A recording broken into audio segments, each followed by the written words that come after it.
How important is community to you? I would say it is fucking very important, but it also can be very dangerous. And the reason why I say the two there is because you've got to make sure you're being careful with who you're surrounding yourself with, right?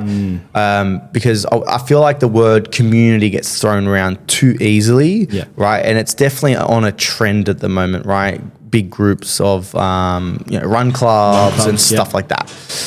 Guaranteeing you amongst that run club, there's been a couple of like little toxic groups and people shame each other. Yeah, 100%. So like how important it is, it's very important, but you've also got to make sure there's some kind of filter when it comes to your community. And that's a big lesson that we've learned over the years, where you've got to make sure the right people are coming together. Because if you've got the wrong people coming together, it can only create fires and toxicity. So the biggest thing that I look for is running clients through our value and standard system. Yeah.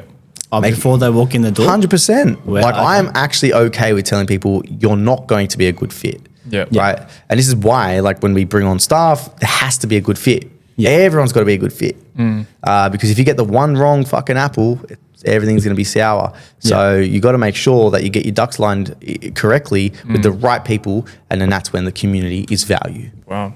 That actually makes so much sense. Yeah. Yeah. Yeah, 100%. How did you figure that out?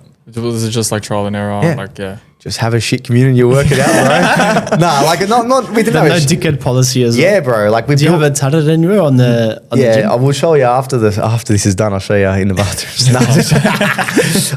No. Like we learned because we had a bit of a toxic community at some point of our journey. There was like little groups forming, people got bullied, and then I was just like, nah, that's it. Yeah. Like, set that standard. Set the standard by actually terminating memberships. I said, that's not on anymore. We don't accept that. And then it shows the community what you stand for when you show up like that. If you let that shit slide, then they're like, wow, okay, I'm not actually safe here. About us. Yeah, 100% safety, right?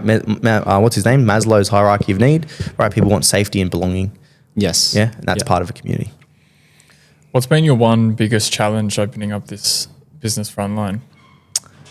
I would say opening it up was definitely the thing that people don't see. And I don't know if you guys are going through it because obviously you've done a bit of a takeover, turnkey. But if you're opening up from like very, very brand new, like empty shell. Ground zero. It's the fucking back end stuff. It's the council approvals. It's the access, approvals. It's all of that stuff that people don't show you behind the scenes, the things that you're paying for. I'm talking almost 100 G's on that stuff that you don't even know you have to pay for. So I didn't even know that when I was opening up my gym. And then when I started to get all these bloody invoices, I'm like, okay, here's another 10 grand. Oh, okay, another 8 grand. Okay, yeah, cool, 20 G's. And then all of a sudden, like you're like 80K down and you haven't even done anything in the bloody place, and you're like, shit. Yeah. So I would say that was the toughest thing because you're battling against the council to try get your place open so you can then have a fucking income so that you can pay some of this stuff off. Yeah. And like going back and forth, like there was points where I just wanted to pull the pin. Like I used to bloody cry, like fuck this. Like I'm 90K down. I haven't even touched the place yet. Still got to do that. And I mean, when I was opening my gym as well, it was literally in the mix of COVID as well. So I was like, logistics was down. You remember when construction got shut off? Yes. Like construction shut off. No tradies at sites. And we're like, Thank awesome, you. man. Thank you. I'll just push another 2 months. And then, then your six month rent-free period's coming to an end, and all of a sudden you're like, all right, well, now we've got to pay rent soon with no income. This is hectic. So I think that was the difficult part, is like making sure that you've got enough cash reserves there to actually like keep the thing going, and you're not just, guessing yourself. I would say that was the probably toughest part about opening. I think, now moving forward, it's just all about getting the right bums in the seats, to be honest. Yeah. It seems like you actually like filter everyone that comes into your gym. Yeah. Like from clients to coaches or whatever it is. Is that all round? And have you always been like that? Or is it something that's happened over time? Yeah, it's definitely happened over time. It's probably many lessons learned from having, again, bad sour apples, let's just call them that, in the community, whether it's the coach or whether it's the actual client themselves. I just learned a big lesson there over the last few years where you've got to make sure you're filtering it. Otherwise, it can just really, really deviate away from where you're trying to go, and it can really, impact the team, and then it can also impact the community as well with the clients. So filtering and making sure that there's value standards now is a big thing for us, and it's definitely happened probably from this year. Yeah, I know you're kind of creating like a big internal community inside your gym, but I feel like you were speaking earlier about creating a bigger community outside in Belmore as well. Yeah. Want to dive into that? Oh yeah, 100%. Like, I mean, I'm so passionate about it, bro, because like our mission right now is, we want to create strong and confident parents who are healthy and present for the next generation. So what we're trying to do is generational impact. And how that comes about is by getting these bloody parents on the front line to be able to look after themselves. And to do that, I truly believe we just need to create more connection in the community. And a big passion, like you said, is that I want to, get this bloody Belmore community rallied up, because we've got a bloody awesome community. We've got awesome culture. Like, you guys are bloody wogs, I'm assuming. Yeah. As wog as they come. Yeah. And like we've got so many different nationalities, culture. You walk down Burwood Road, you've got so many awesome shops, businesses, and like shit's just getting harder, right? For small businesses, like superannuation goes up another bloody %. There's, more taxes, more super, whatever. Like, how about we just give back to each other? Keep the ecosystem going amongst ourselves. Yeah. Get the bloody gyms open, fucking whatever. Get a big bloody group session happening in the park somewhere. Just collaborate. Like, get together. Like, a bloody lash lady or a brow lady can definitely collaborate with a gym, or you know what I mean? Like, you can help each other. Like, we just ran a Feel Good Friday event with a cafe near us. We collabed with a hairdresser. He's cutting the bloody someone's hair on the side of the road, raising money for Leukemia Foundation. We got the Visage next door to Yui's. They giving like vouchers. We're giving away free hot chocolates. They're giving free coffees. But it's like only for a couple of hours. Yeah, it costs the business maybe a couple of $100, but does it put a couple of smiles on people's faces? Yes. Big reward. Did someone's Friday actually feel good? Yeah. Yep. Okay, great. Maybe this person's now just had a fucking gun weekend, and now the next week they're actually going for a walk. Yeah. And all of a sudden their kid sees their mum happier, and now their kid is happier, and all of a sudden it's a domino effect. It's a generational impact. So it doesn't have to always just start with the gym. Yes, I'm a gym owner. Yes, all right, I'm into fitness, but it's also about like, how can you actually help the community broader than just what's in your four walls? Yeah. Because that's not just a fitness impact, it's actually a life impact. Yeah, 100%, man. It's a life impact. And like, again, I've said it so many times, you guys are PTs. The conversations we have with people is 90% not about fucking nutrition, fitness, sets and reps. It's about what's going on in their life, How they're feeling, the divorce they just almost had, the kids that are sick, school kids, this, that. And we're like the bloody psychologists without the degree. And like, so when I say like we are a pivotal asset in these people's lives, like we are. We're not an expense. I don't care what any client out there thinks. We are not an expense. We are an investment. Yeah. And the amount of people that get some kind of ROI, whether it's mental health, physical health, or emotional, or even sometimes parents train together, right? Their families are better. Their families are stronger, and they're more present for their kids. You tell me how that's not an investment. Yeah. That's a massive one. You show me how that's not an investment. You might not get the ROI in terms of dollar figure, or like you're seeing it real time, but the delayed gratification of that, your kids seeing you train, your kids seeing you more present and energized for them. Than them training down the track. 100%. Like, fuck, man, that's an ROI that you can't put a dollar figure on, but you'll see it in the future. That's such an important message. I think a lot of people need to see like us as an investment, like not to just, hey guys, come on to us. Like, we're going to be your investment. It's what we do is we've helped hundreds of people over 100%. Our experience of being PTs. Like, we do it every single day. We've opened up a gym to help more people. And that word you said, collaborate, like it's a collaboration at the end of the day.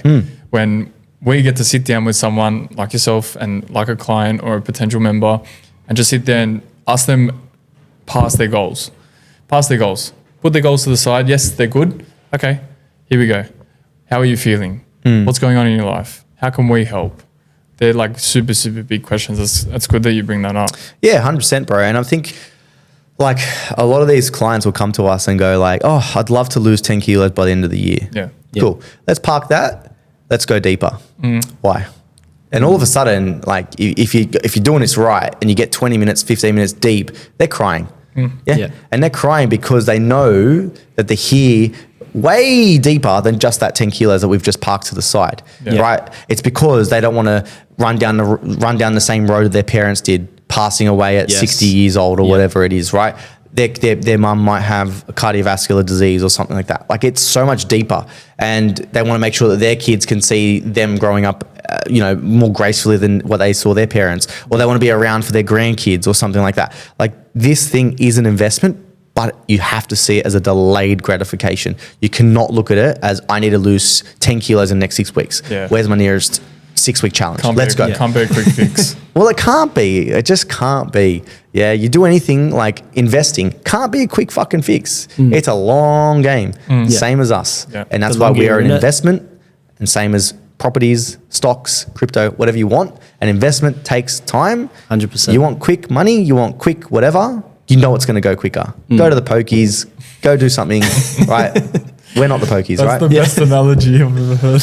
Go to the pokies. Yeah, you want quick money, go to the pokies. All the best. See you later. Have a ciggy while you're there. But you're with us. You're doing something with us. It's an investment. Yeah, do the thing. Fucking do the thing. Just look behind me and do the thing. All right. What's been one of the biggest transformations you've seen within one of your clients? Because you're super passionate. Like everything you say, you come out with passion. I feel like you put that into your clients as well. Yeah, man. Oh, look, I get so pumped up when someone comes to us and like they actually want to do the thing. Yeah. And they're coachable. They're willing to put their hand up. They're willing to listen. And I think it's not because he's in the room right now, but like the guy that's holding the camera to your left, he's a client of ours. And when he came to us, he's from Lebanon, and a doctor there was like, look, you've got spinal spondylosis. Don't train. Don't move. You fucked your spine. Don't move. And I hate when doctors say that. Yeah. And so he's obviously gone, I need to do something. Like he's come to Australia now. He's like, I need to do something. Like I used to be so fit, healthy, injured at playing volleyball. Yeah. And he's being told, don't do anything ever again. Now imagine that. Like you've got an identity. You're athletic. You're fit. You're moving. All of a sudden, doctor tells you, and this is authority. Yeah. Like doctor. He's got to be saying something right. To them. That's the thing. Don't move. And you're like, okay, shit. Yeah. I should have moved.